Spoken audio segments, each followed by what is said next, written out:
أعوذ بالله من الشيطان الرجيم. بسم الله الرحمن الرحيم. ألف لام ميم. غلبت الروم في أدنى الأرض وهم من بعد غلبهم سيغلبون في بضع سنين لله الأمر من قبل ومن بعد ويومئذ يفرح المؤمنون بنصر الله ينصر من يشاء وهو العزيز الرحيم. وعد الله لا يخلف الله وعده ولكن أكثر الناس لا يعلمون. يعلمون ظاهرا من الحياة الدنيا وهم عن الآخرة هم غافلون. أولم يتفكروا في أنفسهم ما خلق الله السماوات والأرض وما بينهما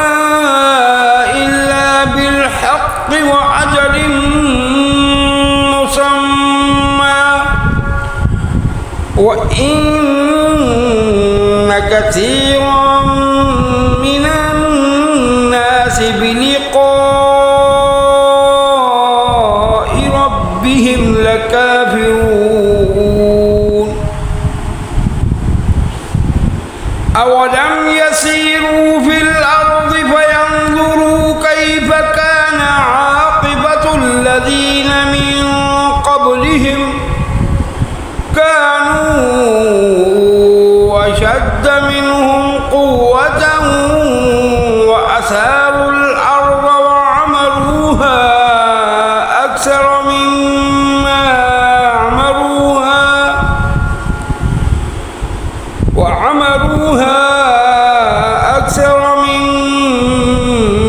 عمروها وجاءتهم رسلهم بالبينات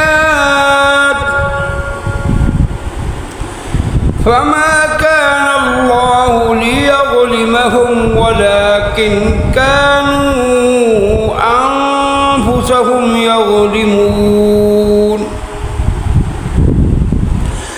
ثم كان عاقبة الذين أساءوا السوء أن كذبوا بآيات الله وكانوا بها يستهزئون.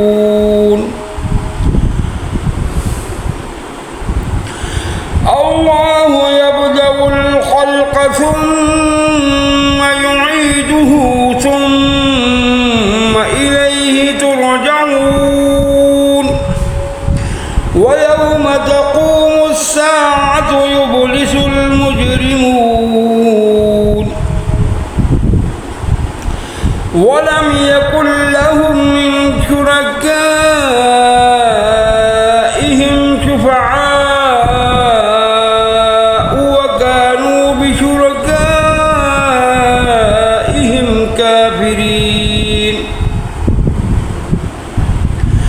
ويوم تقوم الساعة يومئذ يتفرقون فأما الذين آمنوا وعملوا الصالحات فهم في روضة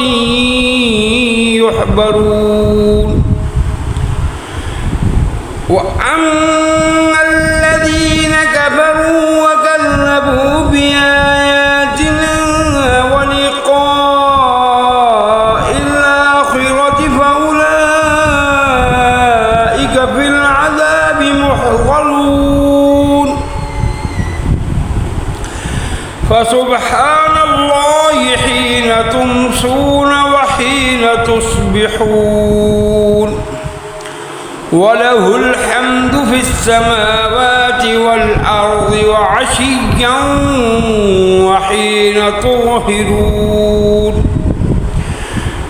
يخرج الحي من الميت ويخرج الميت من الحي ويحيي الأرض بعد موتها وكذلك تخرجون ومن آياته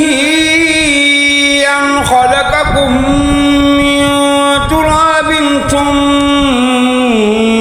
إذا أنتم بشر تنتشرون ومن آياته أن خلق لكم من أنفسكم أزواجا لتسكنوا إليها وجعل بينكم مودة ورحمة إن في ذلك لآيات لقوم يتفكرون ومن آياته خلق السماوات والأرض واختلاف ألسنتكم وألوانكم إن في ذلك لآيات للعالمين ومن آياته منامكم بالليل والنهار وابتغاؤكم من فضله إن في ذلك لآيات لقوم يسمعون ومن آياته يريكم البرق خوفا وطمعا وينزل من السماء ماء فيحيي به الأرض بعد موتها إن في ذلك لآيات لقوم يعقلون ومن آياته أن تقوم السماء والأرض بأمره ثم إذا دعاكم دعوة من الأرض إذا أنتم تخرجون وله من في السماوات والأرض كل له قانتون وهو الذي يبدأ الخلق ثم يعيده وهو أهون عليه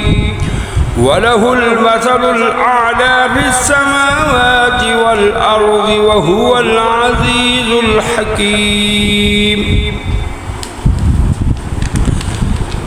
ضرب لكم مثلا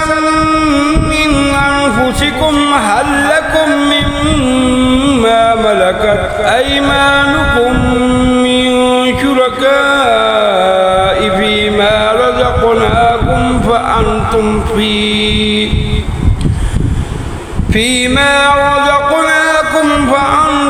فيه سواء تخافونهم كخيفتكم أنفسكم كذلك نفصل الآيات لقوم يعقلون بل اتبع الذين ظلموا أهواءهم بغير علم فمن يهدي من أضل الله وما لهم من ناصرين فأقم وجهك للدين حنيفا فطرة الله التي فطر الناس عليها لا تبديل لخلق الله ذلك الدين القيم ولكن أكثر الناس لا يعلمون منيبين إليه واتقوه وأقيموا الصلاة ولا تكونوا من المشركين من الذين فرقوا دينهم وكانوا شيعا كل حزب بما لديهم فرحون وإذا مس الناس ضر دعوا ربهم منيبين إليه ثم إذا أذاقهم منهم رحمة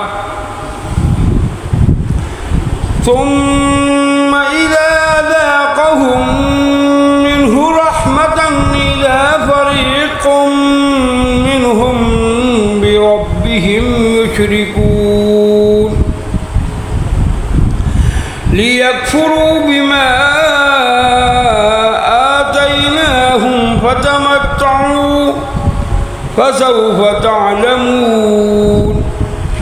أم أنزلنا عليهم سلطانا فهو يتكلم بما كانوا به يشركون وإذا أذقنا الناس رحمة فرحوا بها وإن تصبهم سيئة بما قدمت أيديهم إذا هم يقنطون أولم يروا أن الله يبسط الرزق لمن يشاء ويقدر إن في ذلك لآيات لقوم يؤمنون فآت ذا القربى حقه والمسكين وابن السبيل ذلك خير للذين يريدون وجه الله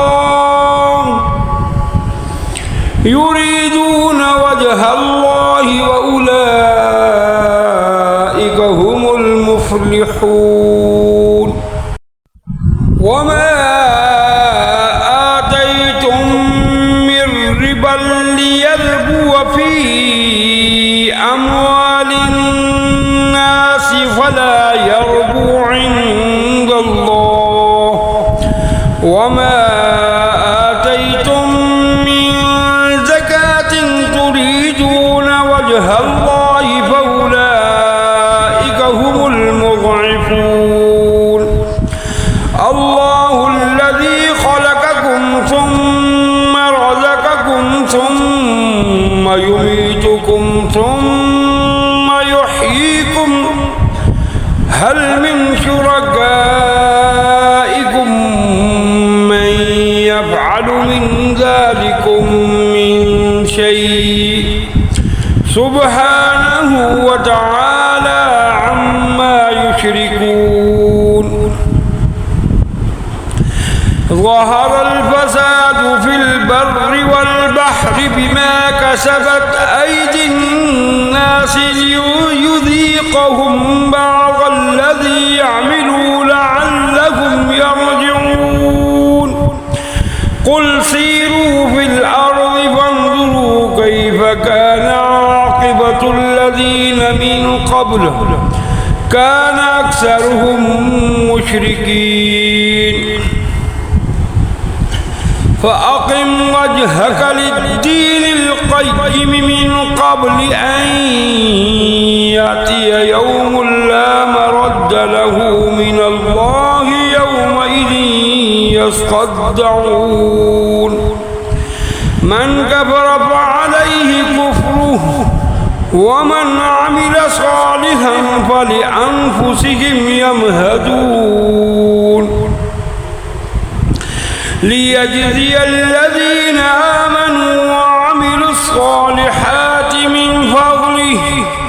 إنه لا يحب الكافرين ومن آياته أن يرسل الرياح مبشرات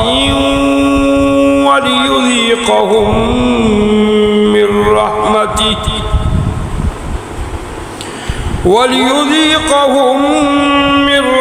برحمته ولتجري الفلك بأمره ولتبتغوا من فضله ولعلكم تشكرون ولقد أرسلنا من قبلك رسلا إلى قومهم فجاءوهم بالبينات فانتقمنا من الذين أجرموا وكان حقا علينا نصر المؤمنين الله الذي يرسل الرياح فتصير سحابا فيبسطه في السماء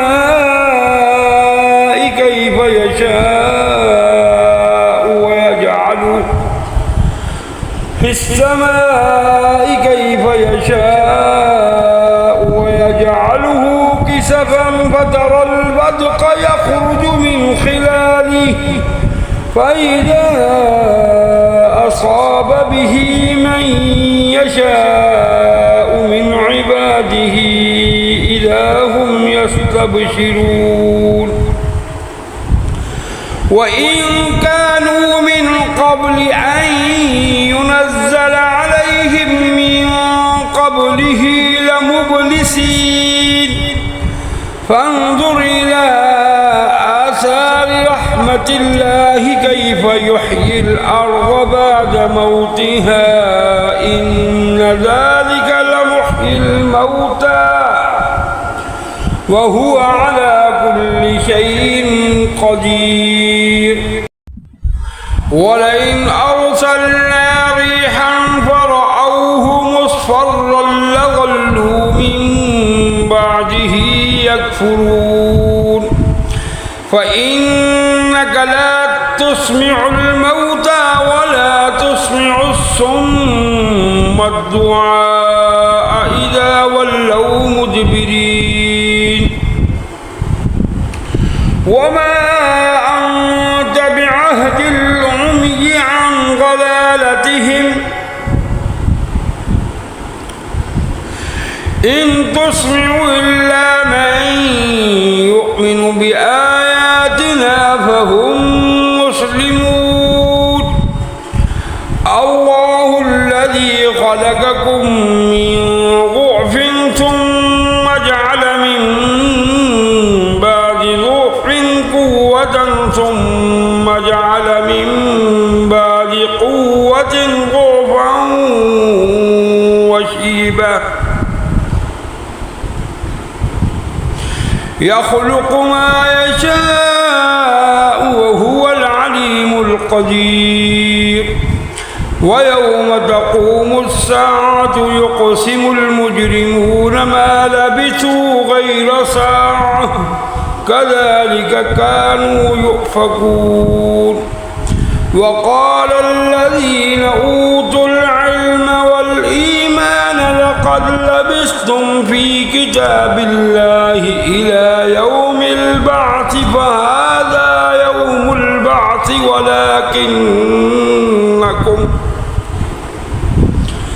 فهذا يوم البعث